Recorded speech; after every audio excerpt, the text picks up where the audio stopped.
আজকে অন্তত এটুকু বলা যাবে না যে আর্থকুয়েকটা ফিল হয়নি।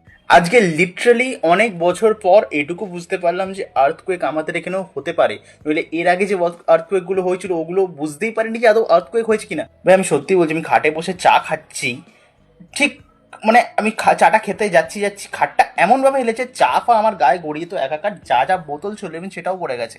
নর্মালি আমরা আর্থকুইক দেখেছি 1-2 সেকেন্ডের জন্য, কিন্তু কেন জানি না আজকে আমার মনে হলো আর্থকুইকটা 5-7 সেকেন্ডের মতো হয়েছে। এবং কারা কারা তোমরা কি কি ফেস করেছো সেটা অবশ্যই তোমরা আমাকে জানাতে পারো। আমি তো সত্যি বলতে আমি খুবই ভয় পেয়েছিলাম আর্থকুইকটা, মানে আমার বুকটা হঠাৎ করে নড়ে উঠেছিল যে ফাইনালি কি হলো ভাই। আমি প্রথমে এটাই বিশ্বাস করতে পারি এটা আর্থকুইক আদৌ কিনা, বাট দেখি যখন সবাই চিল্লামিল্লি করছে রাস্তার বাইরে, আমি তো বাইরে বেরিয়ে দেখি মানে পুরো লোকে লোক হয়ে গেছে আমাদের পাড়া। ভাই যারা যারা ছিল, আমাদের পাশে জাস্ট একটা শ্রাদ্ধ বাড়ি হয়েছে, শ্রাদ্ধ বাড়ি থেকে সবাই সবকিছু ফেলে নেমে চলে এসেছে। আর তোমরা আদৌ ফিল করতে পেরেছো কিনা যে আজকে আর্থকুইক হচ্ছে, বা বা আদৌ ফিল করতে পেরেছো কিনা সেটাও আমাকে জানাতে পারো, এবং তোমরা কি ফেস করেছো সেটাও আমাকে জানো।